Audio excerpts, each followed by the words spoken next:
Congress must appropriate money for it to be spent, but it doesn't have to authorize money to be spent. It can just appropriate it. The distinction between authorization and appropriation is a parliamentary expedient, which Congress has used in order to clarify and elucidate the process. The H.R. 4435, the Unauthorized Spending Accountability Act, should perhaps be renamed the Dysfunction Proliferation Act, because it would mire congressional proceedings down in a new and overwhelmingly untenable workload and threaten important federal programs. It would ultimately terminate all discretionary federal programs without permanent authorizations that are not expressly reauthorized by Congress at least every 3 years, a radical departure from current congressional practice, and one that has no basis in the Constitution. Congress routinely appropriates funding for important programs and activities whose authorizations have lapsed, including an estimated $510 billion in 2023. This bill would wreak havoc on important government programs and services that our constituents rely on every single day, programs like hospital care and medical services for veterans, Section 8 housing assistance, Pell Grants for America's college students, and essential Head Start programs for children. The GAO's definitive guide on the principles of appropriations law states that the very existence of a statute that requires funding in order to perform substantive functions, quote, is itself sufficient legal authorization for the necessary appropriations. In other words, whether or not a federal program's authorization is expired is of virtually no consequence to federal agencies, the rule of law, the courts, or our constituents who depend on them. This GOP bill benefits absolutely no one but extremist MAGA lawmakers who want to defund programs and entire agencies and offices that they just don't like. According to the CBO, in fiscal year 2023, Congress saw fit to appropriate funding toward 428 expired authorizations associated with extensively deliberated and well-supported public laws, including the Veterans Healthcare Eligibility Reform Act, the 21st Century Cures Act, the Violence Against Women Act, and many more. An additional 355 authorizations expire this year.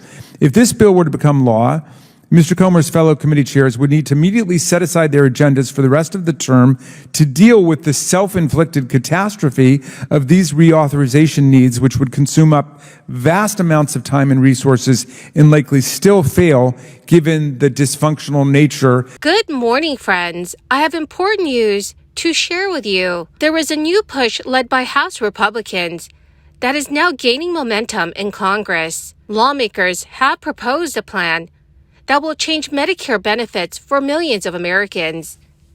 Plans for extra funding for SNAP and Social Security are also now being revised. My dear friends, please make sure that you watch until the end of this video for the complete details. Dear friends, to say thank you for being part of this community, I will be announcing several winners every Friday for the Walmart gift card giveaway.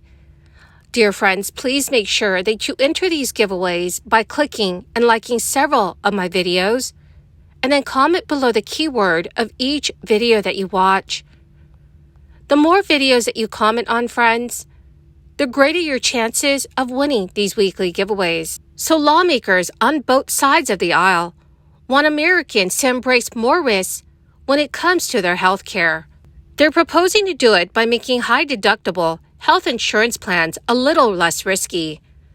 The plans, which already enroll more than 60 million Americans, offer low premiums and tax breaks, but it requires patients to pay more towards their care before benefits kick in. Representative Brad Wenstrup is leading a House Republican push to allow insurers offering high-deductible health insurance plans to cover more expenses than they do now. However, critics say the plans would still pose financial and medical risks for low-income employees who cannot afford to pay their deductibles and would skip medical care as a result. Representative Wenstrup, who's teamed with progressive Oregon Democrat Earl Blumenauer on a bill to expand benefits, told reporters the government should be focusing on enhancing care rather than burdensome requirements for the providers who care for the patients. The proposed changes reflect the new state of play on health care for Republicans who have turned away from efforts to repeal Obamacare. But they see high deductible plans as a way to boost market forces in the system. They also appeal to Democrats as a way to make access to care more affordable.